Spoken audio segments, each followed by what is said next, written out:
आपल्या निर्यातक्षम आणि गुणवत्तायुक्त आवाज हे होते. निर्यातक्षम आणि गुणवत्तायुक्त गूळ उत्पादन तंत्रज्ञान प्रशिक्षण कार्यक्रमामध्ये आजच्या तिसऱ्या दिवसातल्या शेवटच्या सत्रासाठी मी सर्वांचं मनपूर्वक स्वागत करतो. मित्र, आपण गुळ निर्मिती, गुळाचं व्हॅल्यू ॲडिशन, ऊसापासून गुराळघरापर्यंत त्याची नवीन नवीन मॉडिफिकेशन, ह्या सर्व गोष्टीच्या अनुषंगाने मार्गदर्शन वेगवेगळ्या तज्ज्ञांच्याकडनं घेतलेलं आहे. मराठी सरांनी आपल्याला सांगितलं की गुळ हा नुसता एक गोड पदार्थ नाही, तर त्याच्या आरोग्याच्या दृष्टिकोनातून देखील महत्त्व सरांनी विषद केलं. पण आज अनेक वेगळ्या लोकांच्या व्यापारी प्रवृत्तीमुळं, नफेखोरीच्या वृत्तीमुळं, अज्ञानपणातून असेल, या सर्व गोष्टीच्या माध्यमातून चुकीच्या पद्धतीने गुळाची निर्मिती किंवा निर्मिती करताना काही सदोषपणा जो आहे तो आपल्याला दिसत आहे. आणि कोल्हापूरची जी काही पारंपरिक दर्जेदार गुळ उत्पादनाची जी काही बाजारपेठ म्हणून प्रसिद्धी आहे, ती भविष्यामध्ये धोक्यात येण्याची शक्यता आहे. हा मार्केटचा भाग जरी असला तरी गुळाच्या खाण्यानं आरोग्यावर होणारा परिणाम टाळण्यासाठी म्हणून जे खातं जो विभाग सक्रिय आहे शासनाचा, तो म्हणजे फूड अँड ड्रग्स, ज्याला आपण अन्न आणि भेसळ विभाग, अन्न आणि औषध प्रशासन हा जो विभाग आहे, त्या माध्यमातून औषध आणि अन्नाचं या दोन्ही गोष्टीचं गुणवत्तेचं जे आहे हे संरक्षण केलं जातं. तर या अनुषंगानं त्यातले जे बारकावे आहेत, आपल्याला फक्त अन्नाची निर्मिती माहिती आहे, पण त्याची गुणवत्ता आणि त्या अनुषंगाने असलेले जे स्टँडर्ड्स आहेत याविषयी फारसं उत्पादकाला पण माहीत नाही किंवा कृषी विभागातील अधिकारी कर्मचारी असतील त्यांना देखील मर्यादा माहिती नाही. तर या अनुषंगाने आपल्याला सविस्तर मार्गदर्शन व्हावं, माहिती व्हावी, जेणेकरून थेट आपल्या माध्यमातून काही लोकांच्या मध्ये अवेअरनेस तयार व्हावा. त्याचबरोबर काही गुळ उत्पादक पण आपल्या प्रशिक्षणामध्ये आहेत, गुराळकर चालक पण आहेत, काही शेतकरी पण आहेत, तर त्यांना देखील आपल्याकडनं अजाणतेपणाने काही गोष्टी होत असतील त्यामध्ये थोडी सुधारणा करून एक दर्जेदार आणि गुणवत्तायुक्त गुळ निर्मिती करून एक लॉंग टर्म जे मार्केट आहे, छोट्या कालावधीसाठी प्रॉफिटेबिलिटी बघण्यापेक्षा दूरगामी जर किफायतशीरपणा बघण्यासाठी म्हणून आपल्याला काही बदल करावे लागत असतील तर या निमित्तानं आपल्याला कळतील. आजच्या या वेगळ्या अशा विषयावरती मार्गदर्शन करण्यासाठी माननीय पुन्हा शिंगाडे साहेब, सहाय्यक आयुक्त अन्न व औषध प्रशासन कोल्हापूर, त्याचबरोबर त्यांचे सहकारी माननीय मरा मासाळ साहेब, अन्न सुरक्षा अधिकारी, अन्न आणि औषध प्रशासन कोल्हापूर, दोघांचं सगळ्यात महत्त्वाचा आपला धागा आहे ते कृषी विभागाचे कृषी पदवीधर आहेत. दोघं जण कृषी पदव्युत्तर आहेत आणि निश्चितच आपल्याकडे नुसता म्हणजे कायद्याचा कोरडेपणाच्या पलीकडे भावनिक ओलावा देखील त्याच्यामध्ये त्या निमित्तानं आपल्याला जवळून पाहायला मिळत आहे. तर मित्र, मी पहिल्यांदा सर्व प्रशिक्षणार्थींच्या वतीनं, गुळ उत्पादकांच्या वतीनं, रामेतीच्या वतीनं आणि कृषी विभागाच्या वतीनं माननीय साळवे साहेब, माननीय शिंगाडे साहेब आणि मासाळ साहेब या दोघांचंही मी आजच्या प्रशिक्षणामध्ये मनपूर्वक स्वागत करतो. अत्यंत शॉर्ट नोटीसमध्ये त्यांनी या कार्यक्रमासाठी येऊन मार्गदर्शनासाठी होकार कळवला आणि उपस्थित राहिले, त्याबद्दल मी त्यांचं मनपूर्वक, कारण त्यांच्याकडे जे अन्नाची व्याप्ती त्यांनी थोडक्यात आता मला चर्चेच्या वेळी सांगितली, तिची जर व्याप्ती बघितली आणि त्याच्यावरचं गुण नियंत्रणाचं त्यांच्यावरची जबाबदारी बघितली तर 24 तास काम केलं तर ते काम पूर्ण होणार नाही, अशा प्रकारची परिस्थिती त्यांच्याकडे दिसते. तर मी वेळेचा अपव्यय न करता मी सरांना, शिंगाडे साहेबांना विनंती करतो की आपला जो विषय आहे, सध्या आपण 3 दिवस झालं गुळ निर्यातक्षम गुळ उत्पादन आणि गुणवत्तायुक्त गुळ उत्पादन या अनुषंगानं प्रशिक्षण 3 दिवसात आपण आयोजित केलेलं आहे. तर त्यामध्ये वेगवेगळे विषय कव्हर केलेले आहेत. आजचा आपला जो विषय आहे की आरोग्यवर्धक गुळाची मानके आणि गुळ उत्पादन, साठवणूक, विक्री करताना घ्यावयाची काळजी, त्याचबरोबर काही लायसन्स वगैरे ज्या गोष्टी आहेत की भविष्यामध्ये गुळाचं मार्केटिंग करताना, आता ठीक आहे गावाच्या भागामध्ये किंवा स्थानिक मार्केटचा भाग वेगळा सोडला तरी बाहेरच्या राज्यामध्ये, बाहेरच्या मेट्रोपॉलिटन सिटी असतील, त्याचबरोबर निर्यात करायचं जर झालं तर त्या अनुषंगाने काही लायसन्स वगैरे जे असतील, फूड सेफ्टी स्टँडर्ड्स असतील, तर या अनुषंगाने सविस्तर मार्गदर्शन करावं असं मी आपणास विनंती करतो. थँक्यू. धन्यवाद सर. सर्व प्रशिक्षणार्थींचं स्वागत आणि धन्यवाद त्यांना सुद्धा. माझं नाव तुषार नारायण शिंगाडे. मी सहाय्यक आयुक्त अन्न औषध प्रशासन कोल्हापूर कार्यालयात कार्यरत आहे. मला जो आजचा विषय दिलेला आहे गूळ, त्याचे दर्जा आणि त्याच्या निर्यातक्षम गुळ कसा असावा, त्याच्या विक्रीसाठी काय काय परवाने लागतात, काय काय त्यासाठी करावं लागतं, त्याचं विक्री करताना लेबल कसं असावं त्या गुळावरचं, ते सगळ्या बाबींचा मला विषय देण्यात आलेला. तर सदर विषयाच्या अनुषंगाने मी आता सुरू करतो माझं लेक्चर. सर्वप्रथम मला आपल्याला सांगायचं आहे की 5 ऑगस्ट 2011 पासून संपूर्ण भारतामध्ये अ, अन्न सुरक्षा व मानके कायदा 2006 आणि त्या अंतर्गत विनियम हे लागू करण्यात आलेले आहे. त्या अनुषंगे त्या कायद्यामध्ये अन्न या पदार्थाची जी व्याख्या दिलेली आहे, अन्नाची जी व्याख्या दिलेली आहे, ती खूप मोठी व्याख्या आहे. त्याच्यात शॉर्ट करून मी तुम्हाला सांगतो, की तोंडावाटे शरीरात जे काही जातं, औषध आणि विष सोडून, ते सर्व खाद्यपदार्थामध्ये धरलं गेलेलं आहे. आणि अन्न व्यावसायिक जे आहेत, ते पानटपरी किंवा हातगाडीपासून ते 5 स्टार हॉटेल्स म्हणा किंवा मोठी इंडस्ट्री म्हणा, या सगळ्यांना अन्न व्यावसायिकाचा दर्जा देण्यात आलेला आहे. दुसरी गोष्ट, या कायद्यान्वये जे कोणी अन्न व्यावसायिक असतील, त्यांनी परवाना घेणे कायद्यानुसार बंधनकारक करण्यात आलेलं आहे. विनापरवाना व्यवसाय करणाऱ्यांना आमच्या डिपार्टमेंट किंवा तपासण्या करून त्यांच्यावर वेळोवेळी आपण विनापरवाना अन्वये त्याची कारवाई घेत असतो. कारवाईपूर्वी आपण त्यांना एक संधी देत असतो परवाना घेण्याची. जर परवाना त्यांनी संधी देऊनही जर घेतला नाही, तर मात्र आपण त्यांच्यावर विनापरवाना खटला दाखल करण्याची कारवाई आपण घेत असतो. त्यानंतर आता बऱ्याच इथे गूळ उत्पादक पण आहेत. गूळ उत्पादकांची बरेच अशी शंका असते, की आम्ही तर शेतकरी आहोत. आम्हाला लायसन्सची गरज नाही. तर हेच चुकीचा समज आय थिंक पसरवला गेलेला आहे जाणीवपूर्वक किंवा काही मला सांगता येणार नाही. पण बऱ्याच शेतकऱ्यांना असा समज झालेला आहे गूळ उत्पादकांना, की आम्ही शेतकरी आहोत, मग आम्हाला परवान्यांची गरज नाहीये किंवा आम्हाला लायसन्सची गरज नाही. तर हा सपशेल चुकीचा असा समज आहे. कारण कसं आहे, जेव्हा ऊसापासून साखर तयार होते, तर त्या साखरेच्या उत्पादकाला तुम्ही कारखानदार म्हणता. तर मग ऊसापासून जर गूळ तयार करतोय, त्याला सुद्धा कारखानदारच म्हणलं पाहिजे असे कायद्यामध्ये तरतूद आहे. तो उत्पादकच झाला. तो जर नुसता ऊसाला ऊसच विकत असेल, तर त्याला आपण शेतकरी म्हणतो. पण जर ऊसापासून जर गूळ कोणी तयार करत असेल, तर त्याला आपण उत्पादकच म्हणणार गुळाचा. तो शेतकरी याच्यामध्ये येत नाही. त्याच्यामुळे शेतकऱ्यांनी पहिलं हा कन्सेप्ट दूर म्हणजे त्यांचं हे क्लिअर करावं त्यांचं हे, की तुम्हाला लायसन्सची गरज आहे. जर कोणी सांगत असेल, की नाही आपण शेतकरी आहे, आपण उत्पादक गुळाचे असलो तरी आपण शेतकरी आहे, आपल्याला गरज नाही लायसन्सची, तर तो चुकीचं हे ठरेल. आणि लायसन्स म्हणजे फार मोठी गोष्ट नाही आमच्या डिपार्टमेंटच्या दृष्टीने. ते व्यापाऱ्यांना तसा तो समज पसरवलेला आहे, की लायसन्स घेणं चुकीचं आहे. त्याचे फार वेगळे त्रास होतात किंवा काही कारवाई होते किंवा काही. तर असं काही नाहीये. लायसन्सचे आपल्या इथे 2 प्रकार आहेत. मुळात एक लायसन्स आहे ज्या उत्पादकाचा टर्नओव्हर वार्षिक उलाढाल जर 12 लाखाच्या आतमध्ये असेल, तर त्याला आपण वर्षाला ₹100 फी ठेवलेली आहे. म्हणजे फार किरकोळ फी आहे ती वर्षाला ₹100 म्हणजे 12 लाखाच्या खाली असेल तर. आणि ज्याची उत्पादकाची क्षमता ही 12 लाखाच्या वरती जर त्याचा टर्नओव्हर असेल किंवा उलाढाल असेल, म्हणजे मोठा उत्पादक, त्याला ती फी जाते ₹3000. असा हा बेसिक फरक आहे. आणि जे छोटं जे लायसन्स आहे किंवा जे ₹100 वालं जे लायसन्स आहे, त्याच्यासाठी फार कमी कागद आपण घेतो. त्याच्यासाठी फक्त मूळ त्या जागेचा आपण पुरावा घेतो, त्या माणसाच्या जागेचा. जर त्याच्या नावे असेल तर ते, जर त्याच्या घरच्यांच्या नावे असेल तर ते संमतीपत्र आणि जर भाड्याचं असेल तर भाडेकरारनामा असं ते घेत असतो आपण आणि त्याच्यासोबत त्याचं आधार कार्ड लागतं. अशा ह्या किरकोळ डॉक्युमेंट्स ह्या छोट्या लायसन्ससाठी लागतात. त्याच्यानंतर जे मोठं लायसन्स आहे, त्याच्यासाठी मात्र जरा डॉक्युमेंट्स जास्त आहे, प्रोसिजर थोडी आहे.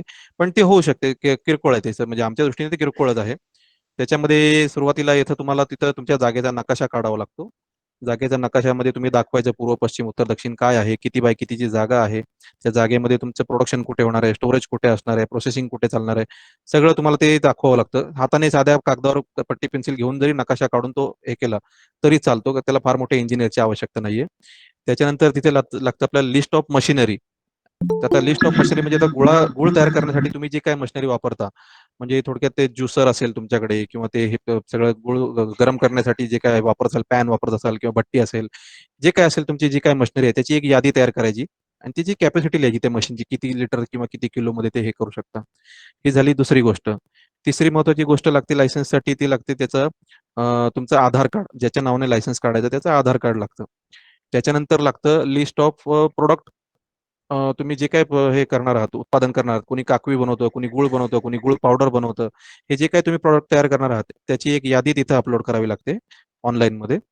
त्याच्यानंतर तिथे लागतं तुम्हाला पाणी चाचणी अहवाल. गूळ प्रोडक्शन प्रोसेसमध्ये जे काही तुम्ही पाणी वापरता तिथे, तर तिथं ते पाणी जर तुमचं विहिरीचं असेल, तर ते पाणी तपासून घ्यायचं. त्याचा अहवाल ते पिण्यायोग्य आहे की नाही, हा अहवाल तुम्हाला तिथे जोडावा लागतो. त्याच्यानंतर तुम्हाला लागेल, जर समजा पाण्याचं विहीर नसेल, समजा ग्रामपंचायतचा पाणी पुरवठा असेल, तर पाणीपट्टी जर असेल तुमच्याकडे ग्रामपंचायतीची, ती सुद्धा आपण जोडली तरी आपलं काम होऊ शकतं. त्यानंतर आहे ना, आता प्रत्येक उत्पादकाला एक टेक्निकल कोर्स तिथे पूर्ण करावा लागतो. टेक्निकल व्यक्तीची तिथे अपॉइंटमेंट करावी लागते. म्हणजे थोडक्यात सांगायचं झालं तर त्याने कुठल्याही फूडशी रिलेटेड डिप्लोमा किंवा डिग्री त्याच्याकडे असावी किंवा बीएससी केमिस्ट्री बेस्ड त्याचं काहीतरी शिक्षण झालेलं असावं किंवा डेअरी टेक्नॉलॉजी किंवा हॉटेल मॅनेजमेंट असा काहीतरी त्याने कोर्स किंवा डिप्लोमा किंवा काहीतरी कोर्स केलेला असावा. हे कायद्यानुसार गरजेचं आहे सर्व उत्पादकांना. आणि त्याच्यानंतर तुम्हाला लागते ग्रामपंचायतची एनओसी. जर एनओसी नसेल तर मग तुम्ही सेल्फ डिक्लेरेशन सुद्धा तिथे अपलोड करू शकता. ही सगळी जी ऑनलाईनची जी प्रोसेस आहे ही तुम्हाला ऑनलाईन आपल्या फॉस्कॉस म्हणून एक वेबसाईट आहे www.foscos.gov.in याच्यावर तुम्ही बघू शकता किंवा FSSAI ची जी वेबसाईट आहे FSSAI FSSAI.gov.in या दोन वेबसाईटवर तुम्हाला पूर्ण परवान्याची प्रत लायसन्सची जी काय असेल ती पूर्ण प्रोसिजर कळेल. त्याच्यानंतर मला असं सांगायचं की आता जे गुळ आहे ते गुळाच्या स्टँडर्ड्स बाबत मी सांगणार आहे. गुळाच्या स्टँडर्ड्समध्ये आता मला प्रामुख्याने सांगायचं आहे, जेव्हा आमच्या डिपार्टमेंट मार्फत अन्न सुरक्षा मानके कायद्याअंतर्गत जेव्हा आपण ते गुळाचे नमुने आपण स्थानिक बाजारपेठेतनं खरेदी करतो, तेव्हा त्याच्यामध्ये आमच्या ज्या सरकारी लॅब आहेत त्याच्यामध्ये आपण काही गोष्टी आवर्जून तपासतो. त्याच्यामध्ये सगळ्यात महत्त्वाची गोष्ट आहे मॉइश्चर पर्सेंटेज. गुळाची आर्द्रता किती असावी? ती 60% वर नसावी. त्याच्यानंतर सुक्रोज पर्सेंटेज असतं त्याच्यात ते 70% वर नसावं. त्याच्यानंतर टोटल शुगर्स जे आहेत ते बघतो आपण, रिड्युसिंग शुगर, सल्फेट ॲश या सगळ्या रासायनिक बाबी आहेत. त्यात तुम्हाला टेक्निकल ज्यांना माहीत असतील त्यांना माहीत असतील.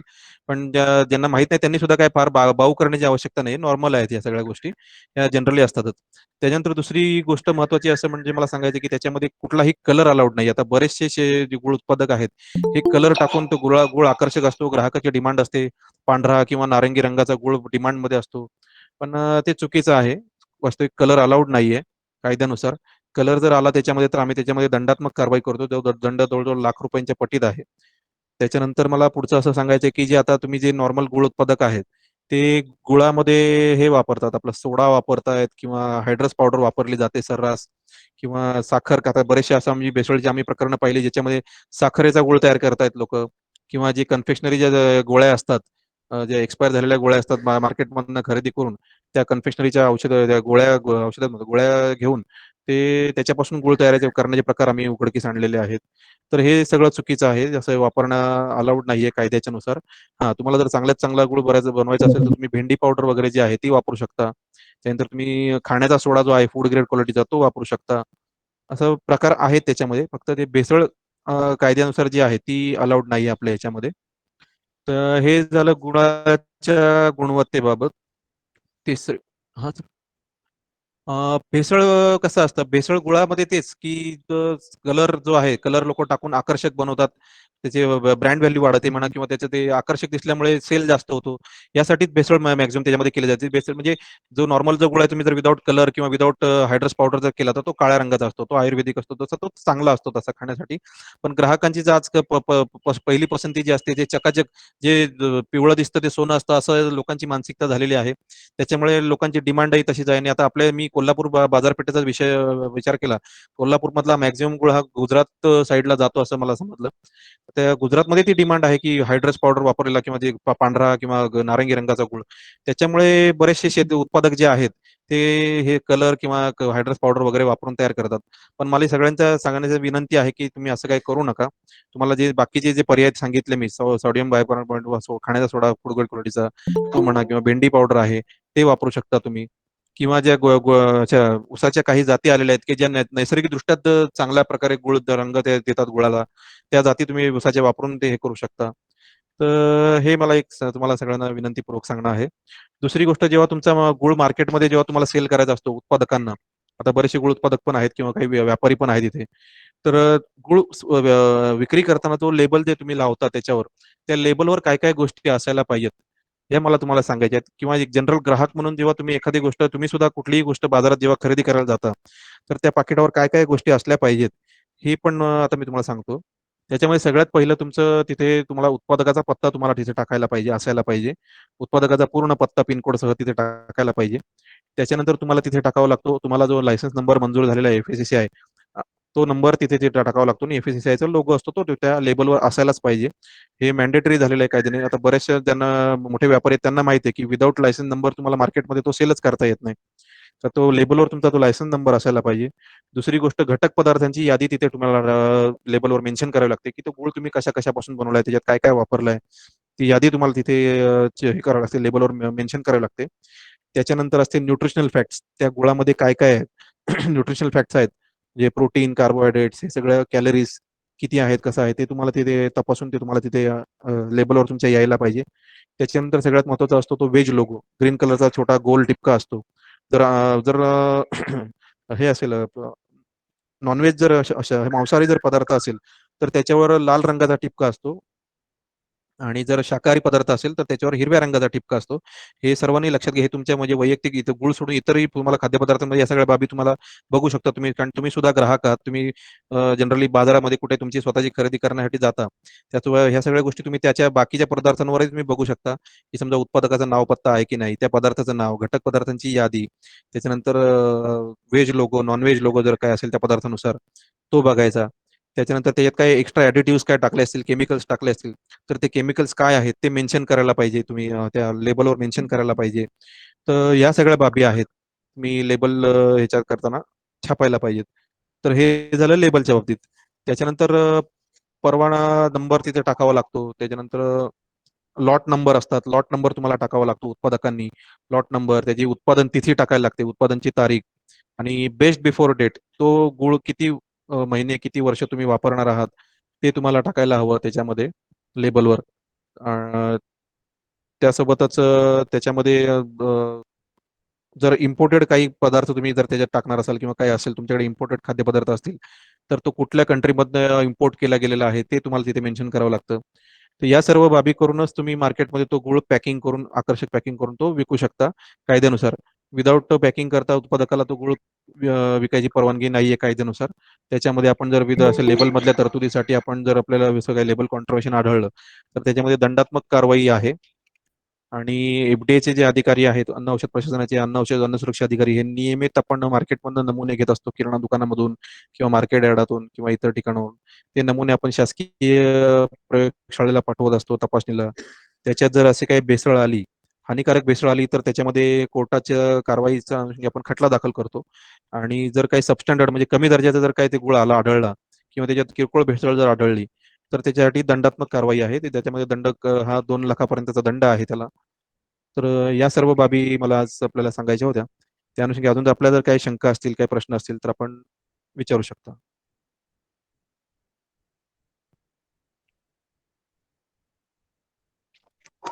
नमस्कार सर. हा, नमस्कार. मी कोडोलीकर बोलतीये, कोडोली वारणा नगर इथून. तर हा मला हा 2 प्रश्न होते या संदर्भात. आपण जे हा गुळाच्या स्टँडर्ड टेस्ट सांगितल्या, त्याची मला हा. डिटेल्स कुठे मिळतील आणि हे कुठल्या लॅब्समध्ये करून घ्यायचं, असं काही स्टँडर्ड आहेत का त्याचे? हो, ते जे स्टँडर्ड्स आहेत ते तुम्हाला FSSAIच्या वेबसाईटवर www लिहून घेता का मॅडम? हो, हो. लिहून घेतेय सर. हां, www डॉट हां. FSSAI FSSAI okay. .gov.in. Okay. याच्यावर मला ह्या टेस्टच्या मिळून हां. जातील का? हो, आणि या दुसरं वेबसाईटवर जर तुम्ही गेलात तर तिथे होम पेज येईल. त्या होम पेजवर आहे ना, डॅशबोर्डवर तिथे रेग्युलेशन्सवर तुम्हाला जावं लागेल. रेग्युलेशनची लिंक आहे. Regulations okay. लिहून घेता ना? रेग्युलेशन्समध्ये जर हो, हो. तुम्ही क्लिक केलं, रेग्युलेशन्सवर जेव्हा तुम्ही क्लिक करा, त्याच्यामध्ये तुम्हाला फूड प्रॉडक्ट्स अँड स्टँडर्ड्स लिहून घेताय का? हो, हो. लिहितेय सर. हां, फूड प्रॉडक्ट्स अँड स्टँडर्ड्स हं. हे रेग्युलेशन्स ओपन करावे लागतील. 2011 ते आहेत. ओके. त्याच्यामध्ये तुम्हाला ते सगळे स्टँडर्ड्स, गुळाचे सगळ्याच खाद्यपदार्थांचे जे काही स्टँडर्ड्स असतात ते सगळे मिळतील. त्याच्यामध्ये जॅगरी आपल्या गुळाचे स्टँडर्ड्स दिलेले आहेत ते तुम्हाला तिथे मिळू शकतील. ओके. हां, आणि दुसरी गोष्ट, हे जर तुम्हाला तपासून घ्यायचं असेल हो. तर आपली जिल्हा आरोग्य प्रयोगशाळा आहे कोल्हापूरमध्ये. त्याच्याकडून आपल्या उद्यमनगरामध्ये आहे ती. तिथूनही तुम्ही तपासून घेऊ शकता, किंवा जर डिव्हिजन लेवलचा विचार केला तर मग आपल्या पुण्याला राज्य आरोग्य प्रयोगशाळा आहे. तिथून तुम्ही एक तपासून घेऊ मिनिट शकता ते सर. नमुने. राज्य आरोग्य प्रयोगशाळा. हो, ती आहे पुण्याला. ओके. तिचा पत्ता सांगू का?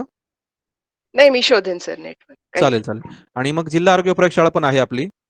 तिथे बरं, हां, तिथे फूड अॅनालिस्ट असतात आपले. बरं. तर ते ते उद्यमनगरात आहे आपली जिल्हा आरोग्य प्रयोगशाळा. ठीक आहे, ठीक आहे.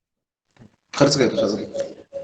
नाही, ते लॅबची फी आपल्याला नाही सांगता येणार. कारण आमची गव्हर्नमेंटची लॅबची ते फी आम्हाला शासन घेत नाही, तिकडनं ते लॅबवाले घेत नाही.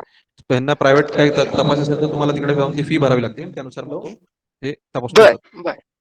ठीक आहे, ठीक येस. आहे. नेक्स्ट. आणि ह्याच्यात कोल्हापूरचे लॅबचे कुठल्या डिटेल्स आहेत प्रायव्हेट ते मी ग्रुपवर टाकेन. हो, चालेल, चालेल सर. आणि सर प्रायव्हेट जिल्हा लॅब ज्या जिल्हा टेस्टिंग करतात, हां, हां, हां. ते बोल. ग्राह्य धरलं जातं का तुमच्याकडनं? आमच्याकडनं ग्राह्य धरलं जाईल, पण त्याची जी प्रायव्हेट जी लॅब आहे ती NABL अक्रेडिटेड असावी. FSSAI कडून आहे ना, तिला हां, नॅशनल अक्रेडिटेशन बोर्ड असतं ते त्यांच्याकडनं त्यांना मान्यता मिळालेली असावी.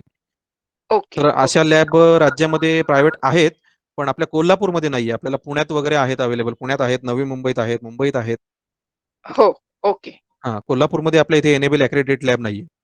पण नुसतं तुम्हाला जर लेबलसाठी तुमच्या लेबलवर छापायला जे फूड, प्रोटीन्स, कार्बोहायड्रेट, फॅट्स हे जर तुम्हाला तपासून घ्यायचं असेल, तर हो, तुम्ही आपल्या जिल्ह्यातल्या लोकल कुठल्याही प्रायव्हेट लॅबमधून तपासून घेऊ शकता. आपल्या इथे आय थिंक एक लॅब आहे सुद्धा उद्यमनगरामध्ये. बरं, बरं. हां, तिला ठीक आहे. NABL नंबर नसलं मिळेल का तरी सर चालतं नंबर? मग. बरं. सॉरी? Phone number hello? मिळेल का त्यांचा? लॅबचा नंबर माझ्याकडे सध्या अवेलेबल नाहीये. तुम्ही नंतर मी तुम्हाला यांच्याकडे देऊन टाकतो. ग्रुपवर टाकतो आम्ही. चालेल, चालेल. ग्रुपवर टाका. हां, चॅट हो, बॉक्सवर हो. टाका. चालेल. सर सर हॅड्रॉस पावडर काही प्रमाणात वापरण्यास परवानगी आहे ना? नाही, नाही. बिलकुल नाही. Sir, hello. हॅलो? हां, बोला, बोला. बोला, बोला. चव्हाण साहेब हां, बोला.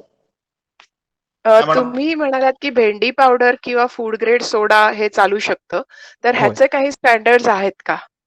नाही, त्याकरता काही स्टँडर्ड्स नाहीत आपल्या ह्याच्यामध्ये. पण ओके. ते वापरण्यासाठी परमिशन कायद्यानेच दिलेली आहे तुम्हाला. बरं, बरं. ठीक आहे. Thank you sir. Thank you very much. Next. कोण? सुनील चव्हाण. सुनील चव्हाण. हॅलो, हां. विचारलं ना सर, ते हॅड्रॉस पावडरचं विचारायचं होतं. हो, नाही, परमिशन नाही त्याला. काहीच परमिशन नाही का? ठराविक परमिशन आहे? नाही, काहीच परमिशन नाही नाही. परमिशन. सर असा प्रश्न आहे की आता गुळाचं जे स्टँडर्ड्स आहेत, समजा लेबर ह्याच्यावर छापायचे, तिची म्हणजे गुळ 5-6 महिने तयार केला जातो. 5 ते 6, 4-5 महिने. तर प्रत्येक बॅचला सॅम्पल घ्यावं अशी अपेक्षित आहे म्हणजे टाकण्यासाठी, का अ, एकदा तपासलं चालेल? कायद्यामध्ये असं दिलेलं आहे की जो उत्पादक आहे त्याने प्रत्येक लॉट, त्याच्याकडे जो तयार होणारा प्रत्येक लॉटच्या सॅम्पल्सची तपासणी करून त्याने त्याचा रिपोर्ट ठेवायचा आहे. असं आहे. शासकीय लॅबमधनं असं नाही, त्यांनी जे मी सांगितलं तुम्हाला प्रायव्हेट जे NABL लॅब आहेत, कुठल्याही चालेल. कुठल्याही लॅबमधनं ते करू शकतात. फसलचं जे सर्टिफिकेट आहे आणि फूडचं ते दोन्ही एकच आहे का? कसं आहे? सॉरी, कुठलं? फसल फसल FSSAI. FSSAI. हां. FSSAI हा ते एकच आहे. आता त्याच्यामध्ये कसं आहे, FSSAIने लायसन्सचे स्टँडर्ड्स वेगवेगळे ठेवलेले आहेत. म्हणजे जर ज्या व्यक्तीचा टर्नओव्हर 20 करोड वरती असेल एखाद्या उत्पादकाचा, तर त्याला आपण सेंट्रल कॅटेगरी म्हणतो. सेंट्रल कॅटेगरीमधलं त्याला लायसन्स मिळतं. त्याचं लायसन्स इश्यू जे होतं ते मुंबईला हेड ऑफिस आहे त्यांचं, सेंट्रल अथॉरिटीचं वेस्टर्न झोनचं. तिथून ते लायसन्स इश्यू होतं. आता 12 लाख ते 20 करोडचं जे लायसन्स आहे, ते इश्यू करायचे पॉवर्स मला आहे जिल्हा लेव्हलला. 12 लाख टर्नओव्हर ते 20 करोडचा टर्नओव्हर. आणि 12 लाखाच्या खालचे जे टर्नओव्हरवाले छोटे जे किरकोळ व्यावसायिक आहेत, उत्पादक आहेत, त्यांना मंजुरी करण्याचे अधिकार आमचे फील्ड इन्स्पेक्टर जे असतात, अन्न सुरक्षा अधिकारी, त्यांना दिलेले आहेत. म्हणजे आपल्या इथे 20 करोडचे जर टर्नओव्हर पर्यंतचे लायसन्स आपण जिल्हा लेवलला मंजूर करू शकतो. त्याच्यावरचे जे लायसन्स आहेत ते सेंट्रल कॅटेगरीमध्ये जातात. त्यांना ती मान्यता वेस्टर्न झोन मुंबईवरून मिळते.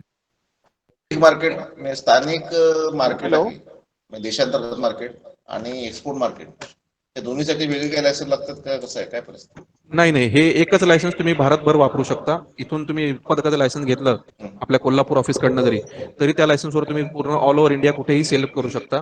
फक्त जर एक्सपोर्ट करायचं असेल तर त्याकरता तुम्हाला सेंट्रल कॅटेगरीतलं वेगळं लायसन्स घ्यावं लागतं.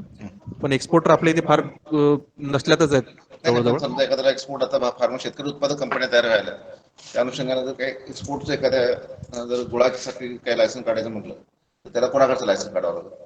एक्सपोर्टरला का? हं. एक्सपोर्टरला सेंट्रल कॅटेगरीतनं, सेंट्रल आपल्याच डिपार्टमेंटचं पण सेंट्रलकडनं घ्यावं लागतं. त्याचं ऑनलाईन ऍप्लिकेशन जर तुम्ही करायला गेले तर त्याच्यामध्ये वेगवेगळ्या कॅटेगरी दिलेल्या आहेत. त्याच्यात तुम्हाला सिलेक्ट करावं लागतं. ते एक्सपोर्टर तुम्ही सिलेक्ट केलं की ते ऑटोमॅटिक सेंट्रलला ते लिंक होतं. हं. असं आहे. आता एपीसीआय सोडून हॅलो. कुठलं लायसन्स लागतं का? एकच पुढच्या अनुषंगाने, म्हणजे आता गुळाच्या अनुषंगाने जर विचार केला? नाही, माझ्या माहितीप्रमाणे आता आमचं फूडचंच मेन लायसन्स झालेलं आहे. त्याच्यानंतर इतर कोणतं लागत असेल तर नाही शंका. एगमार्क वगैरे तो ऑप्शन आहे, म्हणजे तो लोकांनी घ्यायचा. ॲग्मार्क हा प्रोव्हिजनल आहे, म्हणजे तुम्ही तो घेऊ शकता. तुमच्या क्वालिटी जर तुम्हाला वाटत असेल मी त्या दर्जाचा देतोय. ISO सर्टिफिकेशन पण तसंच असतं. ते तुम्ही तुमच्यावर आहे. तुमचं जर खरोखरच चांगलं तुम्हाला वाटत असेल तर तुम्ही हे करू शकता, आयएसओ मानांकन घेऊ शकता किंवा ते ॲग्मार्क मानांकन घेऊ शकता. पण मॅन्डेटरी नाहीये कायद्यानुसार. कायद्यानुसार फक्त ब्लेंडेड ऑइल असेल किंवा टी असेल हॅलो यांनाच फक्त ॲग्मार्क कंपल्सरी केलेलं आहे. Hello sir. हा बोला. हा बोला. Hello sir. हा बोला. हा आम्ही एक प्रश्न विचारू इच्छितो. बोला. साधारणतः 12 लाख तुम्ही काहीतरी सांगितलं ना छोटे हो. उत्पादक. हा हो. तर त्यांना साधारणतः काय काय लायसन्स साठी रिक्वायरमेंट आहे ती जरा डिटेल सांगाल का? कारण कोल्हापूर भागात हो. किंवा हे छोटे खूप आहेत. बरेचसे लोक आहेत. उत्पादक आहेत, हा बरोबर. तर हा तर त्या लिहून घेत असेल तर लिहून घ्या, मी सांगतो. जे हो किरकोळ उत्पादक आहेत ज्यांचा टर्नओव्हर वार्षिक उलाढाल ही 12 लाखाच्या आतमध्ये आहे, त्यांना 1 वर्षाची फी 100 रुपये आहे. हा तुम्ही 5 वर्षापर्यंतचे 500 रुपये हा किंवा 200 रुपये, 300 रुपये, 400 रुपये पर्यंत त्या पट्टीमध्ये तुम्ही ते लायसन्स घेऊ शकता. आणि दुसरी महत्वाची गोष्ट त्यांच्यासाठी जे डॉक्युमेंट्स आहेत बर ते आहे जागेचा पुरावा. सगळ्यात महत्वाचं, तो जो व्यावसायिक आहे, हं, किरकोळ व्यावसायिक, तो जिथे तो गुळ उत्पादन करणार आहे ती जागा त्याच्या मालकीची आहे का?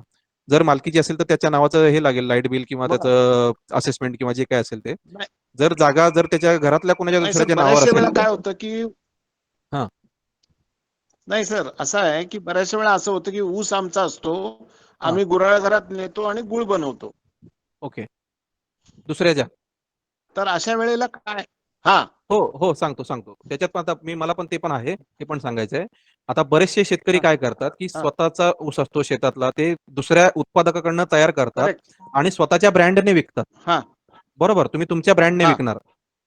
असे करणारे पण हो बरेचसे हो शेतकरी आहेत. हो तर त्या परिस्थितीमध्ये तुम्हाला हा उत्पादकाच ज्याच्याकडे तुम्ही गुळ तयार करून घेणार आहात, जो उत्पादक आहे त्याच्याकडे मुळात लायसन्स आहे की नाही हे बर तुम्ही पहिलं बघायचं. दुसरी गोष्ट, तुम्ही त्याची मार्केटिंग करणार, बर तुम्ही तो फक्त विक्री करणार आहात. बरोबर, तुम्ही हो बनवून तरी त्याच्याकडनं घेतला तरी विक्री तुम्ही तुमची करणार आहात, तुमच्या ब्रँडने म्हणा, तुमच्या नावाने म्हणा. हो हो तर हो. मग तुम्हाला मार्केटिंगचं लायसन्स करेक्ट करेक्ट. घ्यावं लागणार. हा, मग तुम्हाला ती लायसन्स कॅटेगरी चेंज होते. उत्पादक सोडून तुम्ही मार्केटिंग म्हणून कॅटेगरी असते, ती मार्केटिंग कॅटेगरीचं तुम्ही लायसन्स घ्यायचं. त्याची फी तेवढीच 100 रुपयेच. ते कुणाकडे मिळणार? ऑनलाईन ऍप्लिकेशन तुम्हाला करावं लागेल सगळं. किती वर्ष त्याची काय रिन्यू साईट आहे? वगैरे काय? किती वर्ष चालतं? Hello, sorry. व्हॅलिडिटी किती वर्ष? हा हॅलो 1 वर्ष, 100 रुपयात 1 वर्ष. 1 वर्ष. हा बोला. हॅलो सर, हा बोला. त्याची काय साईट काय ऑनलाईन? गुगलमध्ये तुम्हाला फॉस्कॉस म्हणून सर्च करावं लागेल. FOSCOS. FOS. COS, फॉस्कॉस. हा बर foscos.fsci.gov अशी काहीतरी साईट आहे ती. त्या साईटवर तुम्हाला ते हा जाऊन ऑनलाईन ऍप्लिकेशन पहिलं तुमचं स्वतःचं प्रोफाईल तयार करावं लागेल, जसं फेसबुकचं वगैरे असतं, व्हॉट्सअपचं असतं तसं प्रोफाईल तयार करावं हा लागेल. तुमचा युजर आयडी पासवर्ड जनरेट होईल आणि मग त्या प्रोफाईलमध्ये हा जाऊन तुम्हाला ते ऍप्लिकेशन करावं लागेल. मग ते ऍप्लिकेशन करताना तिथे वेगवेगळ्या कॅटेगरीज तुम्हाला येतील की तुम्ही उत्पादक आहात का, मार्केटिंग करणार आहात का, होलसेलर आहात का, रिटेलर आहात का, डिस्ट्रीब्युटर आहात. ह्या वेगवेगळ्या कॅटेगरी आहेत हा त्या. मग आता तुम्ही जर फक्त बर मार्केटिंग करणार आहात तर मग तुम्ही फक्त मार्केटिंग कॅटेगरी सिलेक्ट करायची आणि रिटेल कॅटेगरी हा सिलेक्ट करायची. हा कारण हा किरकोळ आणि किरकोळ मग विक्री किरकोळ विक्री प्लस मार्केटिंग म्हणजे ह्या दोन्ही कॅटेगरी तुम्ही एका वेळी सिलेक्ट करू शकता. त्याची फी 100 रुपये असणार.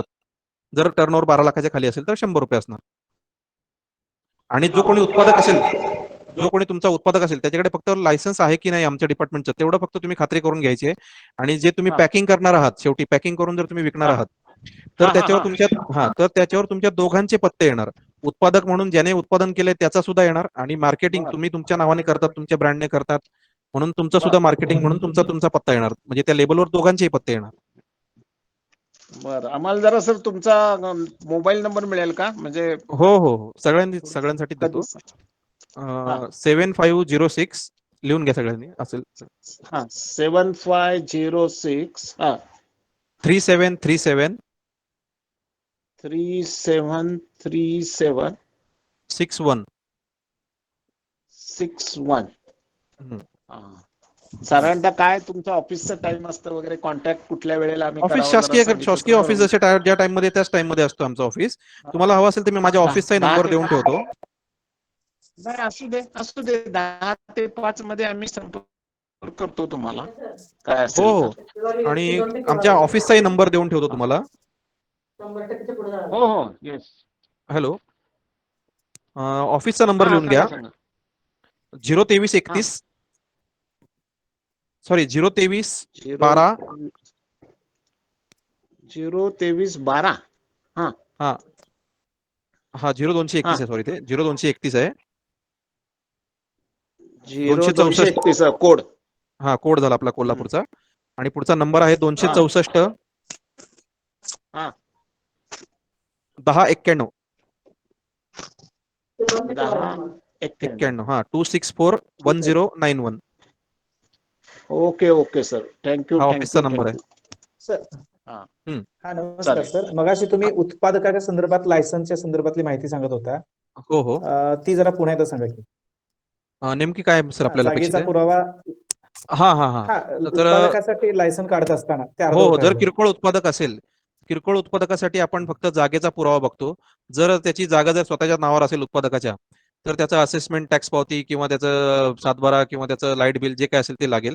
जर जागा समजा घरातल्या कोणत्या इतर सदस्याच्या नावावर असेल, म्हणजे पत्नीच्या नावावर असेल, आईच्या नावावर असेल, वडिलांच्या नावावर असेल, भावाच्या नावावर असेल, तर त्याचं एका साध्या कागदावर संमती पत्र घ्यायचं की मी माझ्या जी जागा आहे माझ्या ह्या घरातल्या सदस्यास व्यवसाय करता स्वखुशीने वापरण्याकरता देत आहे, साध्या कागदावर घ्यायचं. आणि जर भाड्याची असेल तर मग आपण भाडे करारनामा वगैरे करतोच, तो भाडे करारनामा लागेल. आणि सोबत लागेल आधार कार्ड. हे झालं किरकोळ उत्पादकांसाठी. आणि जर मोठा उत्पादक असेल, ज्याचा टर्नओव्हर मोठ्या प्रमाणात असेल, 12 लाखाच्या वरती असेल, तर त्याच्यासाठी डॉक्युमेंट थोडे जास्त आहेत. त्याला मग तो जागेचा नकाशा वगैरे काढावा लागणार. बर बर. हॅलो. हा ठीक आहे ठीक आहे. नेक्स्ट. आणि कोणाला शंका आहे? बऱ्याचशा व्यापाऱ्यांमध्ये हा संभ्रम आहे की आम्ही शेतकऱ्यांकडनं गुळ घेतो. तर माझं पुन्हा तुम्हाला विनंती आहे की गुळ विकणारा हा शेतकरी नसतो, तो व्यावसायिकच आहे, तो कारखानदारच आहे. कारण मी जे उदाहरण दिलं की ऊसापासून जर साखर तयार करणारा जर कारखानदार असेल, तर ऊसापासून गुळ तयार करणारा सुद्धा कारखानदारच आहे, तो शेतकरी नाही. हे सगळ्यांनी जरा प्लीज माझी विनंती आहे. कारण शेवटी कसं आहे, जेव्हा आम्ही कारवाईला जेव्हा मार्केट यार्डमध्ये जातो, तेव्हा हे व्यापारी असा अपप्रचार करतात की एफडीए वाले शेतकऱ्यांवर कारवाई करतात. तर ते चुकीचं आहे. अख्ख्या कोल्हापूरचा नुसता विचार करतात आज आपण जवळजवळ 10,000 शेतकरी सापडतील ऊस ऊस उत्पादन करणारे. आणि त्याच्यातले हार्डली 100 एक शेतकरी, जे 100, 150, 200 शेतकरी असतील जे गुळ उत्पादन करणार आहेत. त्याच्यामुळे ते शेतकरी नाहीये, ते उत्पादकच आहेत आमच्या व्याख्येमध्ये. हा कन्सेप्ट सगळ्यांनी क्लिअर करा आणि तुमच्या इतर मित्रांनाही सांगा.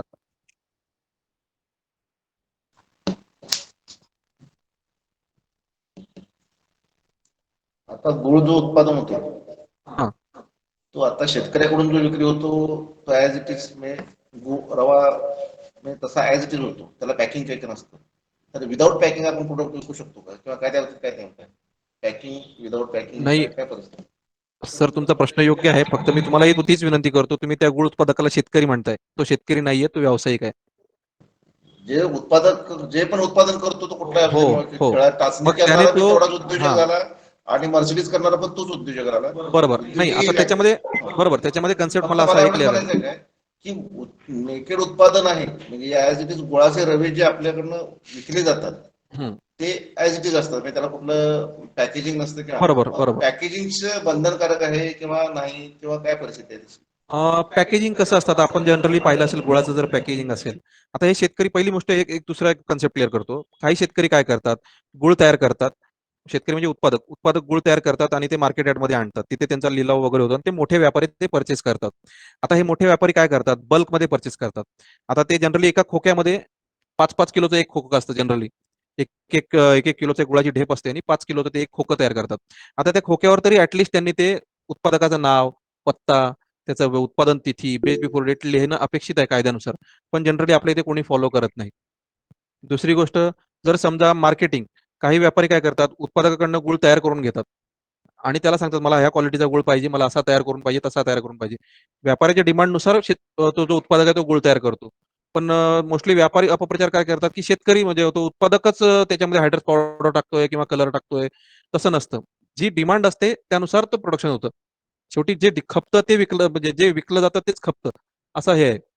त्याच्यामुळे मला ते क्लिअर करायचं आहे की जे लायसन्स जे होल्डर आहेत, ज्यांनी प्रॉपर जे गुळाचे लायसन्स घेऊन उत्पादन करतायत, गुळाचं, त्यांनी प्रॉपर लेबलनुसारच विक्री करायला पाहिजे कायद्यानुसार. ओनरशिप ज्यावेळी गुळ उत्पादकांच्याकडनं मार्केट यार्डामध्ये व्यापाऱ्याकडे हस्तांतरित होते, तर तो मार्केट यार्डातल्या व्यापाऱ्याचा गुळ तयार होतो. हम्म. तर व्यापाऱ्यांना लायसन्स काढण्याची काय आवश्यकता किंवा आहे का नाही? आहे आणि बऱ्याचशा मार्केटातल्या मोस्टली जवळजवळ 90-95% व्यापाऱ्यांनी लायसन्स आमचे घेतलेले आहेत. तुम्ही माहिती उत्पादकांनी याचा उल्लेख कसा होतो नाही, उत्पादकांनी त्यांनी मार्केटिंग म्हणून घेतलेलं आहे. त्यांनी मार्केटिंग, होलसेलर आणि डिस्ट्रीब्युटर म्हणून लायसन्स घेतलेले आहेत त्यांनी. हम्म. आणि काही जणांनी रिपॅकर म्हणून लायसन्स घेतलेले आहेत. काही नाही, बऱ्याच जणांनी रिपॅकर म्हणून घेतलेले आहेत. रिपॅकरचा अर्थ काय होतो? उत्पादकाकडनं घ्यायचं आणि स्वतःच्या ब्रँडने विकायचं पॅकिंग करून. आहेत, खूप आहेत तसे, तर खूपच आहेत रिपॅकिंग करणारे. मग त्यावेळी त्यांच्याकडे त्यांना जो तपासणीचा अहवाल वगैरे आहे तो बंधनकारक असतो. सॉरी, काय? तपासणीचा जो अहवाल आहे जो आपल्याला सामनाने हो, रिपॅकरला ना? हो, रिपॅकरने सुद्धा तो लॉट वाईज त्याने तपासून घ्यायला पाहिजे. त्याची क्वालिटी बरं योग्य आहे की नाही ते रिपॅकरची जबाबदारी असते. त्याने ती तपासून घ्यायला पाहिजे लॉट वाईज. आता सर एक दोन भाग आहेत. एक तर आपण गुळ उत्पादक म्हणून आज आपण एकत्र आलेलो आहे. त्या अनुषंगानं एक चांगली माल तयार करणं आणि चांगल्या मार्केटमध्ये सुरक्षित ग्राहकांना विकणं हा एक भाग आपला याचा उद्देश आहे. पण दुसऱ्या गोष्टी आहे की आपण ग्राहक म्हणून अनेक माल खरेदी करत असतो. तर त्यावेळी समजा आता योगायोगानं साहेब इथं आहेत पुढे आणि आपल्याला तसा संबंध खाण्याच्या पलीकडे येत नाही. पण खाण्याचं पोटात बिघडलं तरच आपण त्या पदार्थाचा विचार करतो गुणवत्तेवरती. अदरवाईज आपण काही विचार करत नाही. तर मला म्हणायचं की जर एखादी गोष्ट आपल्याला घटना दिसली, ठीक आहे, उत्पादकाला काय करायचं ते करू दे, पण बाजारपेठेमध्ये एखाद्या उत्पादनाच्या बाबतीत काय घडलं की चुकीच्या गोष्टी दिसत असते, प्रथमदर्शनी दिसत असते, तर कुठल्या म्हणजे फूड अँड ड्रग्सचं कुठलं असं एखादी हेल्पलाईन आहे किंवा फोन नंबर आहे, कुठे कॉन्टॅक्ट करता येईल का? कंप्लीट करायचं हा, म्हटलं तर असं तर काय त्याकरता असेल? मी आता जो माझा नंबर दिलेला आहे, तर समजा कोल्हापूर जिल्ह्यात जर तुम्हाला तसं काही आढळून आलं तर माझा स्वतः तुम्ही तो हा वेबसाईटवर माझा नंबर आहे, अवेलेबल आहे. माझा ऑफिसचाही नंबर तुम्हाला मी दिला आता. आणि इव्हन आम्ही आमच्या महाराष्ट्र राज्याच्या हेड ऑफिसची एक वेबसाईट आहे, सॉरी, हे हेल्पलाईन आहे. तो नंबरही तुम्हाला मी सांगतो. तो सगळ्यांनी लिहून घेतला तर योग्य राहील. 1800-222-365 हा हेल्पलाईन नंबर आहे आमचा डिपार्टमेंटचा. त्याच्यावर तुम्ही कधीही लावून तुम्ही तक्रार नोंदवू शकता. नाहीतर मग आमच्या ऑफिसला, कोल्हापूर ऑफिसला येऊन प्रत्यक्ष तुम्ही तक्रार देऊ शकता. तक्रारदाराचं नाव कुठेही डिस्क्लोज होणार नाही याची आम्ही काळजी घेतो. आणि जे काय असेल ते आपण तक्रार त्याचं इन्व्हेस्टिगेट करतो त्याचं. म्हणजे नुसतं गुळाचे नाही, सगळ्याच खाद्यपदार्थांच्या बाबतीत.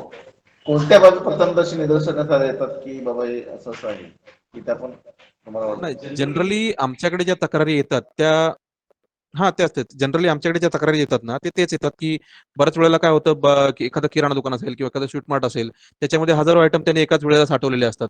बऱ्याच वेळेला त्या दुकानदाराच्या धंदा करण्याच्या ह्याच्या व्यापामध्ये तो काही गोष्टी म्हणजे त्या ते एक्सपायर होऊन जातात. म्हणजे एक्सपायर नसतात ते खाद्यपदार्थांना, ऍक्च्युली बेस्ट बिफोर डेट असते. एक्सपायर ही फक्त ही औषधाला असते आणि केमिकल्सला असते. खाद्यपदार्थांना बेस्ट बिफोर म्हणजे तो पदार्थ त्या तारखेपर्यंत चांगला असू शकतो, त्या तारखेनंतरही चांगला असू शकतो किंवा तो खराब असू शकतो. बेस्ट बिफोर डेट आणि एक्सपायरी डेट मधला हा फरक आहे. तो खाद्यपदार्थांसाठी बेस्ट बिफोर असते. तर मग ते बऱ्याच वेळेला काय होतं, त्या व्यापाऱ्याच्या कामकाजाच्या ह्याच्यामध्ये म्हणा किंवा अनावधानाने म्हणा, ते त्याच्याकडनं राहून जातं एखादं बेस्ट बिफोर होऊन गेलेलं प्रोडक्ट. मग अशा तक्रारी आमच्याकडे बऱ्याच येत असतात. किंवा जनरली आता काही स्वीट मार्ट मधून आता बरेचसे लोक काही दुधाचा पदार्थ घेऊन जातात. आता दुग्धजन्य पदार्थ जे असतात ते ठराविक लिमिट पर्यंतच खायचे असतात. ते योग्य वेळेत जर नाही खाल्ले, ते जर मुदतीनंतर जर खाल्ले तर फूड पॉइझनिंग होऊ शकते. जनरली आता उन्हाळ्यात ज्या फूड पॉइझनिंग वगैरे होतात त्या सुद्धा कशा होतात, लोक हे शिळा अन्न पदार्थ जर उन्हात, उन्हाळ्याच्या ह्याच्यात आपण जर जास्त वेळ ठेवले आणि ते शिळे अन्न पदार्थ वारंवार गरम करून खाल्ले, त्यानेही फूड पॉइझनिंग होऊ शकते. मग अशा तक्रारी येत असतात आमच्याकडे जनरली. बऱ्याचशा हॉटेल्समध्ये तुम्ही जर गेलात तर तिथे वास येतो काही वेळेला अन्नपदार्थांना, शिळे अन्नपदार्थ तुम्हाला वाढले जातात गरम करून. त्या तक्रारी आमच्याकडे येत असतात. त्यानुसार आपण ती पुढची कारवाई घेत असतो त्यांच्यावर.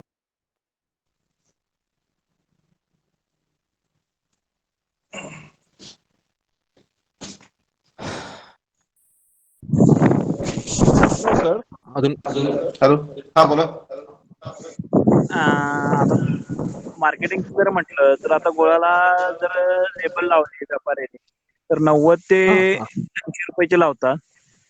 आणि आमच्याकडून म्हणजे गुळ उत्पादक कडून ते 30 ते 35 रुपयाला खरेदी केली पाहिजे. यातली जी तफावत आहे याला काय तुम्ही तुमच्या ह्याच्यातनं काय तर निर्बंध येऊ शकते का? नाही, प्राइस कंट्रोल आपल्या ह्याच्यात नाहीये. प्राइस कंट्रोल साठी आपल्या ह्याच्यात काही तरतूद नाही. म्हणजे ते तुम्ही कसं आहे आता, हा बोला. बोला की. नाही, हा जो आता तोटा होतोय शेतकऱ्याच्या किंवा गुळ उत्पादकांना, तो ते काही येऊ शकत नाही काय? नाही, त्याच्यामध्ये प्राइस कंट्रोल नाहीये. त्याच्यामुळे आपण आपला फक्त क्वालिटीशी विषय रिलेटेड आहे.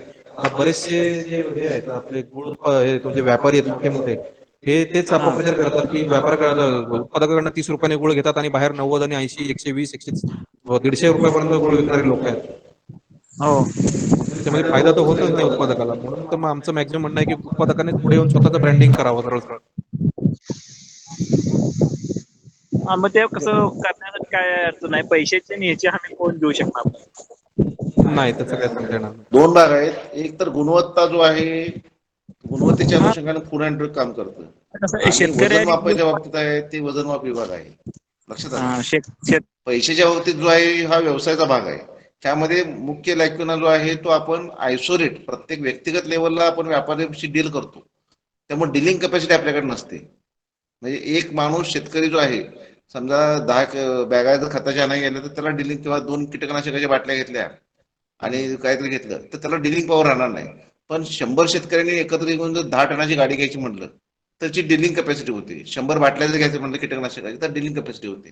किंवा 100 टन माल विक्री करतो म्हटलं तर तो मोठ्या त्याला म्हणजे किरकोळ व्यापाऱ्याला बाजूला सरून, मध्यस्थाला बाजूला सरून आपण डायरेक्ट एखाद्या मोठ्या ह्याच्याशी, कंपनीशी किंवा ह्याच्याशी करार करू शकतो. उदाहरणार्थ आपण जर कोल्हापूरमध्ये डीमार्ट मध्ये पण गुळ जातो, पण तो जातो व्यापाऱ्यांच्या मार्फत जातो. जर आपण आता हे सगळ्या लोकांनी गुळ उत्पादकांनी जर शेतकरी उत्पादक कंपनीचं जर हे तयार करतो म्हणलं तर आपल्याला अनेक गोष्टीमध्ये डिलिंग पॉवर तयार होईल. संघटन करणं, शेतकऱ्यांचं संघटन करणं आणि ते स्टोरेज कॅपॅसिटी एकदा ठेवली, म्हणजे आज आलेला माल आपण आजच विकायसाठी प्रयत्न करतो. आज जर गुळ तयार होतो तो 100% आजच विकायचा प्रयत्न करतो. व्यापारी तोच गुळ साठवतो आणि त्याचे पैसे मिळवतो. ही साठवणुकीची क्षमता, वेटिंग कॅपॅसिटी, या सर्व गोष्टी जर आपण तयार करू शकलो, शासनाच्या ऑलरेडी गोदाम आहेत, अनेक गोष्टी आहेत, कोल्ड स्टोरेज पण आहे, तर ह्या गोष्टीचा लाभ आपण घेत नाही. आणि हे आपण व्यक्तिगत लेवलला पण घेऊ शकत नाही. जर संघटना पातळीवर जर प्रत्येक वेळी जर 10-20% जर गुळ बाजूला काढला तर ऑटोमॅटिक 80% जो गुळ आहे मार्केटमध्ये जर आला तर ऑटोमॅटिक 10% रेट वाढू शकतो. 100% माल आजच विकायला येतो आपण, त्यामुळे तो प्रॉब्लेम होतो. आणि 100% माल तो घेतल्यानंतर वर्षभर व्यापारी एकाच वेळी 100% माल विकायला जात नाही. तो मार्केटच्या गरजेनुसार थोडा थोडा विकतो आणि तो जो वेटिंग कॅपॅसिटी तो तयार करतो त्यातून त्याचा नफा मिळवत असतो. आता आपल्याला मान्य आहे की शेतकऱ्याला पैशाची गरज असते, सर्व गोष्टी आहेत, पण या सर्व गोष्टी एक व्यक्तिगत लेवलला ब्रँडिंग आहे. आता समजा साहेबांनी सांगितलं की नाव ब्रँड तयार करणं आहे किंवा अशा प्रकारचे स्टँडर्ड्स तयार करणं आहे.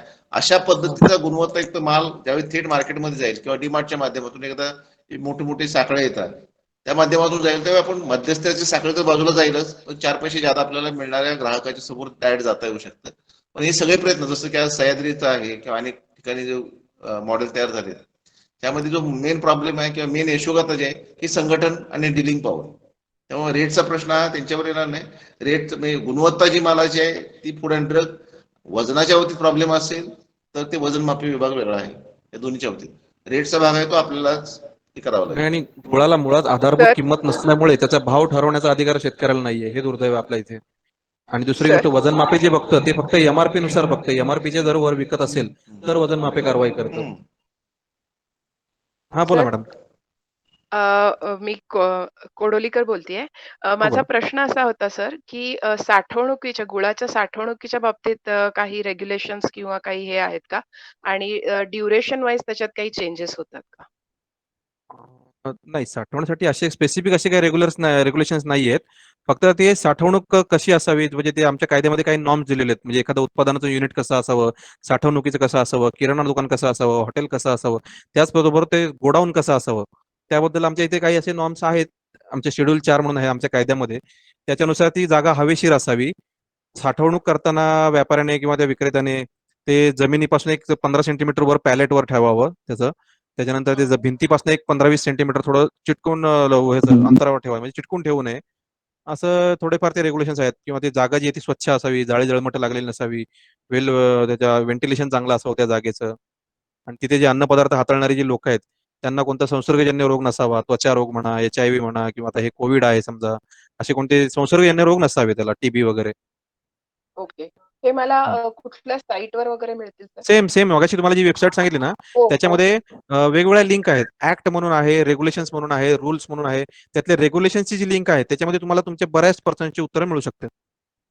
ओके. रेग्युलेशन्स आहेत त्याच्यामध्ये, पॅकेजिंग लेबलिंगचे रेग्युलेशन्स आहेत. त्याच्यामध्ये प्रॉडक्टचे स्टँडर्ड्स कसे असावे त्याचे रेग्युलेशन्स आहेत. वेगवेगळे रेग्युलेशन्स आहेत. ठीक आहे. ठीक. चालेल. Sir Kodulikar hello madam, sir. हां सर. चांगली गोष्ट आहे. तुम्ही अभियंता असताना तुम्ही गुळाच्या उत्पादनामध्ये लक्ष घालताय. पण मला एक तुम्हाला सजेशन असं देऊ वाटतंय. हो सर. गुळाचं तुम्ही काल शंका विचारत होता की गुळ उत्पादनाच्या बाबतीत. तर हो, माझी अशी हो. अपेक्षा आहे की प्रत्येकानं गुळ निर्मितीमध्ये पडण्यापेक्षा तुम्ही आता पुण्यासारख्या ठिकाणी राहताय, जिथं क्लास हो. आहे, तुमच्याकडे मॅनेजमेंटचं स्किल आहे, तर हो. तुम्ही मला असं म्हणायचं आहे की प्रत्येकानं गुळ उत्पादनाच्या प्रक्रियेमध्ये घडण्यापेक्षा 10 गुळागारांच्या मार्केटिंगमध्ये जर पडलो तर काही प्रश्न म्हणजे तुम्हाला बॅकवर्ड लिंकेज जे आहेत की बऱ्याच गोष्टी विशेष मी तुम्हाला सांगण्याचा उद्देश कसा आहे, तुमचे दोन फायदे आहेत. तुम्ही उच्च शिक्षित आहात, तुम्हाला मॅनेजमेंट आणि बाकीच्या गोष्टीचं कॉर्पोरेट लेवलच्या गोष्टी माहिती आहेत. आणि मग मला म्हणायचं आहे की आपला 1 एकर किंवा 10 एकर किंवा 50 एकर गुळाच्या प्रोसेसिंग मध्ये काम करण्यापेक्षा 10 गुळांच्या मार्केटिंग मध्ये जर आम्ही काम करू शकलो तर लोकांना तुम्हाला बॅकवर्ड लिंकेज म्हणजे ऊसाचा तोडप्या कोण आहे, तो गुळ करायला कोण माणूस येणार आहे का नाही, ह्या गोष्टीत पडण्यापेक्षा ज्या लोकांनी या सगळ्या भूमिका बजावून जो खडतर प्रयत्नातून जो गुळ तयार केलाय आणि तिची मातीमोल दराने विक्री होते, तर ह्याच्या पुढचा टप्पा जो आहे, माझी इच्छा होती की आपण भले एखादा माणूस ठेवला की तो फक्त 5 ते 10 लोकांच्या गुणवत्तेवरती मॉनिटर करेल. जसं मग साहेबांनी सांगितलं की तुमच्यासारखी एजन्सी जर एखादी लायसन्स घेऊन त्या 10 लोकांना पाहिजे तसा गुळ तयार करून घेतला, तुमचं लेबल लावलं, तर तुम्ही 10 म्हणजे गुंतवणूक फारशी न करता, म्हणजे गुराळची गुंतवणूक करायला 10 लाख लागेल, पण 10 गुराळकरांचं मार्केटिंग करायला पण 10 लाख रुपये वाच होते आणि बिझनेस 10 टाइम्स मोठा होईल. आणि तुम्ही योगाकारण त्या भागामध्ये काम करताय की जिथे तुम्ही हँडल करू शकताय. नाही, दुसरी गोष्ट मार्केट मला कमिटी मधले लोक फार शाने आहेत अशातला भाग नाही, पण तिने संधीचा फायदा घेतला. म्हणजे बरोबर, बरोबर. शेतकऱ्याच्या अडाणीपणाचा फायदा घेतला आणि ग्राहकांच्या पर्चेसिंग पॉवरचा फायदा घेतला. या दोन्हीचा फायदा खरंय, तिने खरंय. घेतला. नाही, आम्ही जर याच्यामध्ये ती मला जागा घेऊ शकलो, तुम्ही हे आता तर मला विशेषतः खूप जाणवतं. शेतकऱ्यांचं कुटुंबातले आहात, तर या गोष्टीचा हो, हो. विचार करता आला. म्हणजे तुम्ही चुकून कालचे जे युनिट वगैरे त्या अनुषंगाने जे तुम्ही माहिती विचारत होता, तर माझं हो. सजेशन असं राहील की तुम्ही गुळाच्या उत्पादनामध्ये प्रक्रियेत पडण्यापेक्षा लायसनिंग अँड फूड स्टँडर्ड्स आणि लोकांना गाईड करून 10 गुराळकरांच्या मार्केटिंगमध्ये पडावं, स्वतःचं ब्रँडिंग करावं आणि जर ते काम केलं तर अजून चांगलं होईल. हा सर. त्याच्यामध्ये नाही, मला एक नक्की सर. मी तुमचं ऍडिशनल मला मार्गदर्शन तुम्हाला घेईन. मला नक्की तुमचा मॅडम. नंबर लागेल सर. हो मॅडम, मला अजून एक त्यात मी सजेशन शेअर असं करायचं आहे करते. हो, सगळ्यांनाच. बोला सर. आता बोला मी सर. सिंधुदुर्गमध्ये एक पाहिलं होतं, तिथे देवगडामध्ये आंबा उत्पादक 100 शेतकरी एकत्र आलेले आहेत, आंबा उत्पादक आहेत. त्या 100 बरोबर. शेतकऱ्यांनी काय केलं, प्रत्येकाने 1-1 लाख रुपये काढून एक क्लस्टर तयार केला सगळ्यांचं मिळून. एक त्यांनी सेंट्रल गव्हर्नमेंटची एक स्कीम राबवली तिथे. त्या स्कीम अंतर्गत त्यांनी तिथे एक मोठं प्रोसेसिंग युनिट तयार केलं जवळजवळ 4 एकरमध्ये. 100 माझा शेतकऱ्यांनी एकत्र येऊन. मित्र आहे सर त्याच्यात इन्व्हॉल्व. माझ्या मित्राची श्रीधर आज ओगळेंचं नाव आहे. ऐकलं असेल तुम्ही. बरोबर. माझे मित्र आहेत फडके म्हणून. त्यांनी त्याच्यात हां, कॉन्ट्रिब्यूट केलेलं आहे. ते स्वतः बरोबर. केमिकल इंजिनिअर आहेत नाही, आता आणि मी तुम्ही तर पण आहात, तुम्हाला माहिती आहे. त्यांच्याबरोबर. आता हे जे बाकीचे जे ऐकणारे आपले व्ह्युअर्स आहेत, हो, हो. त्यांच्यासाठी मी थोडं माहिती देतो. ह्या येस, येस क्लस्टर सर. काय येस असतात. सर. कसं केलंय त्या कोकणामध्ये कन्सेप्ट असा केला त्यांनी, 100 आंब्याचे उत्पादक शेतकरी एकत्र येऊन त्यांनी ती सेंट्रल गव्हर्नमेंटची स्कीम राबवली. त्याच्यामध्ये त्यांना काही कोटी रुपये मंजूर झाले, काही कोटी रुपये त्यांनी स्वतः जमा केले सगळ्या 100 शेतकऱ्यांनी. आणि त्याच्यातनं त्यांनी ते मोठं जवळजवळ 4-5 एकर मधलं ते मोठं प्रोसेसिंग युनिट तयार केलं. आता तिथे काय होतंय, प्रत्येक आंबा शेतकरी जे आहे, प्रत्येक आंबा उत्पादक जो आहे, तो त्याचे आंबे घेऊन जातो आणि त्याला जे पाहिजे बनवायचंय, त्याला आंबापोळी बनवायची आहे, त्याला आमरस बनवायचा आहे, त्याला आम्रखंड बनवायचा आहे, तो तिथे तयार करतो आणि त्याच्या ब्रँडने तो विकतो. आणि त्यात त्यांनी 100 शेतकऱ्यांचं एक क्लस्टर तयार करून तिथं त्यांचा स्वतःचा एक ब्रँड त्यांनी तयार केलाय 100 शेतकऱ्यांचा मिळून, म्हणजे सहकारी कोऑपरेटिव्ह तत्वासारखं. त्या ब्रँडच्या नावाखाली ते लोक आता त्यांनी नवीन एक प्रोडक्ट त्यांनी लॉन्च केलेलं आहे, म्हणजे जे आता नवीन कन्सेप्ट आहे. तुम्ही जर हॉटेलमध्ये जेवायला वगैरे गेला असाल तर तुम्ही जेवण झाल्यानंतर डेझर्ट मागवता, म्हणजे आईस्क्रीम वगैरे खाता. तसं तिथे कोकणातल्या शेतकऱ्यांनी मिळून काय केलेलं आहे की एक 10 रुपयात आईस्क्रीमचा कप भरून तुम्हाला हापूस आंबा फ्रोझन 12 महिने जर खायला मिळाला तर किती छान. म्हणजे 50-60 रुपये आईस्क्रीमला खर्च करण्यापेक्षा जर 15-20 रुपयात तुम्हाला ओरिजिनल हापूस आंबा जर 12 महिने खायला मिळत असेल तर किती छान होत आहे. म्हणजे व्हॅल्यू एडिशन करून आज ते 100 शेतकरी खूप चांगलं प्रोडक्शन घेत आहेत, खूप चांगलं कमवत आहेत. म्हणजे आजपर्यंत जो कोकणातला जो कन्सेप्ट होता की आंब्याची बाग तयार झाली की एपीएमसीतल्या व्यापाऱ्याला विकून टाकायची, तो व्यापारी येणार, आंबा घेऊन जाणार आणि पेट्या विकणार. तो कन्सेप्ट आता मागे राहायला लागलाय. आता लोक पुढे येत आहेत प्रोसेसिंग मध्ये, व्हॅल्यू एडिशन मध्ये पुढे येत आहेत. म्हणजे व्हॅल्यू एडिशन करून हे तुम्ही सगळं साध्य करू शकता. आता मला ऊसाच्या बाबतीत मला हेच सांगायचे, जे ऊस उत्पादक शेतकरी आहेत आपले, जे आणि आता जे किरकोळ गुळ उत्पादक आहेत, त्यांनी जर एकत्र असे 10-15-20 शेतकरी एकत्र येऊन जर एक गुराळ तयार केलं, गुराळ घर, तर त्यांना खर्च कमी येईल. आणि त्यांनी जर 15-20 जणांचा एकत्र येऊन जर एक कोऑपरेटिव्ह ब्रँड तयार केला, आणि तो जर ब्रँडची जर डायरेक्ट त्यांनी मार्केटिंग, प्रत्येकाने थोडी थोडी जबाबदारी उचलून, कोणी मार्केटिंग केली, कोणी प्रोडक्शन बघितलं, कोणी काय बघितलं, असं एकत्र येऊन जर जसं जसा साखर कारखाना चालतो, तसं जर गुळाचं जर मोठ्या प्रमाणावर ब्रँड तयार करून हे केलं, तर तुम्हाला एपीएमसीत कोल्हापूरमध्ये यायची गरज नाही. तुम्हाला रेट, तुम्हाला हवा तर रेट मिळेल तिथे बाहेर ओपन मार्केटमध्ये. तुम्ही एक्सपोर्टही करू शकता काही गुळ. अगदी अगदी बरोबर आहे सर. फक्त कसं आहे, कोऑपरेटिव्ह सगळ्यांनी एकत्र येऊन ते केलं तर साध्य आहे. खरंय खरंय. नाही सर, आपल्याबरोबर तात्या साहेबांचे वगैरे फार्मर आशीर्वाद प्रोड्युसर आहे. कंपन्याची शासनाची देखील एक आता पॉलिसी आलेली आहे. हो हो हो.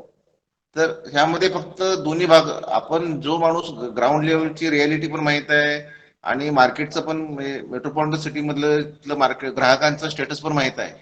हे दोन्ही जो माणूस माहित आहे, तिने दोन्ही बघण्यापेक्षा त्यामध्ये जर उतरलं तर फायदा मिळेल आपल्याला. नक्की सर, मी तुमच्याशी पर्सनली पण बोलेन याच्याबद्दल. ओके. मला फक्त तुमचा कॉन्टॅक्ट डिटेल जर शेअर केले तर बरं. हा, चॅट बॉक्स मध्ये टाका. हो चालेल, धन्यवाद. हा, तुम्ही कालच्या ग्रुपमध्ये जॉईन झालाय का गुराळकरांच्या? नाही सर, मी नंबर माझा आणि मिस्टरांचा टाकलेला, पण मला नाही झालेलं तुम्ही व्हॉट्सअप. काल चॅट बॉक्स मध्ये टाकून द्या, मी ऍड करतो. हो केलंय सर, काल पण केलंय ऍड. 94-23. ठीक आहे. अजून कोणाला काय शंका? तुम्ही सकाळच्या लेक्चर होता का मॅडम? हॅलो. नाही सर, माझे लेक्चर्स होते सकाळी, त्यामुळे मी नाही सकाळी जॉईन. मगाशी म्हणजे सकाळचं एकदम नाही, पण मगाशी कुलकर्णी साहेब म्हणून जे होते ते अभियंता आहेत, ते पण मेकॅनिकल बर इंजिनियर. तिने कुर्लोस्कर मध्ये काम केल्यानंतर 15-20 वर्ष तिने बर ऑटोमेशन मध्ये काम केलं. मी कालचं IIT वाल्यांचं जे होतं, त्या पलीकडचं एक हो. दुसरं एक युनिट तिने केलंय. ओके तर त्यांचं युनिट आणि त्यांचे प्रोडक्ट्स पण आहेत, ते पण तिने युनिक बर. तयार केले. ते पण तुम्हाला तर तुम्ही मला कॉन्टॅक्ट शेअर. व्हॉट्सअप ग्रुपवर हा, टाकणार आहे. त्यातून त्यांचा बर फोन नंबर पण टाकता येईल तुम्हाला, त्यांची चर्चा करायची बर, ती पण करा. चालेल चालेल सर, कारण माझे बाकी कोणाला मिस्टर काय शंका आहेत का? ऑटोमेशन मध्ये आहेत. हम्म? माझे मिस्टर ऑटोमेशन मध्ये आहेत, तर मग त्यांचा पण काही याच्याशी रिलेशन घेता येईल तर तसं करता येईल. हा चालेल की, तुम्ही तिथे बघून आलं तर तुम्हाला पण हो त्यात काहीतरी ऍडिशन करता आलं तर करा. हो हो, नक्की सर, नक्की. धन्यवाद सर. Okay, thank you. थँक्यू. बाकी कोणाला काय शंका आहे? मित्र, आपल्याला एक तुमच्याकडे भाजीपाला आणि ह्याच्या उत्पादनाची करता येते का? भाजीपाला जो आहे तो आता मार्केटला येतो, तर त्या अनुषंगाने काय येतं तपासणी सगळं करू शकतो आम्ही तपासणी.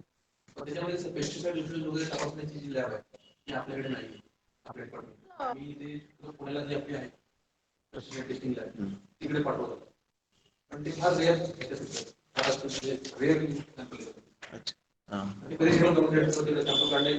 बरोबर.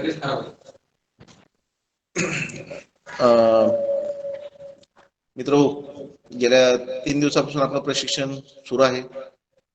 आपल्या नियमित अधिकारी कर्मचाऱ्यांच्या बरोबरच अनेक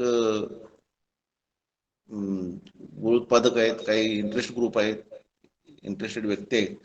या सर्व लोकांनी, तज्ञांनी या प्रशिक्षण वर्गामध्ये सहभाग घेतला.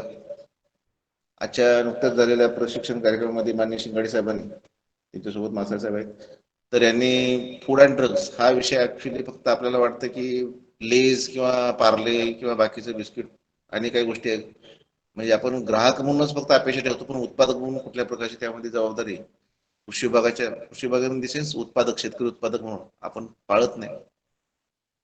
तर आपल्याला ह्या बाबतीत नुसतं कायद्याचा भाग म्हणून म्हणण्यापेक्षा आपल्या मालाची गुणवत्तेची हमी आणि एक लोकांच्या मध्ये खात्रीशीरपणा आणण्यासाठी म्हणून आपल्याला हे करावं लागणार आहे.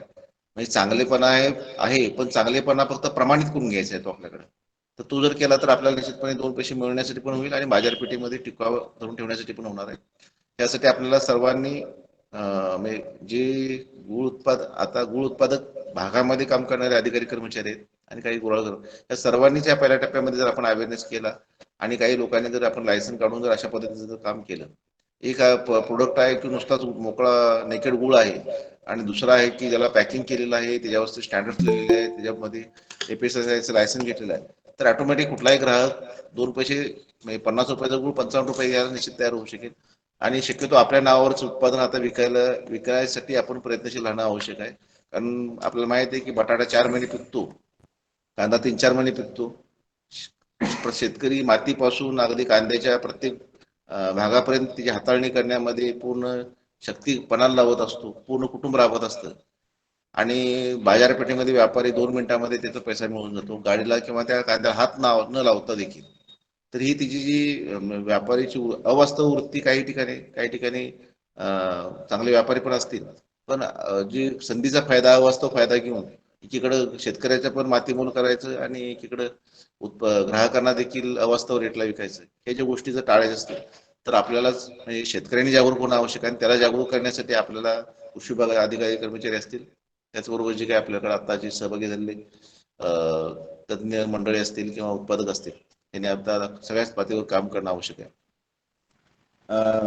मी पहिल्यांदा माननीय शिंगाडे साहेब, सहाय्यक आयुक्त अन्न आणि औषध प्रशासन कोल्हापूर आणि साहेब या दोघांचं मनपूर्वक आभार व्यक्त करेन की एका चांगल्या आणि महत्वाचं कोल्हापूरच्या दृष्टिकोनातून जे उत्पादन आहे गुळ, या अनुषंगानं फूड सेफ्टी स्टँडर्ड्स आणि लायसन या अनुषंगानं महत्वाची सोपी आहे कारवाई, पण अत्यंत चांगल्या शब्दामध्ये सखोल असे मार्गदर्शन केलं.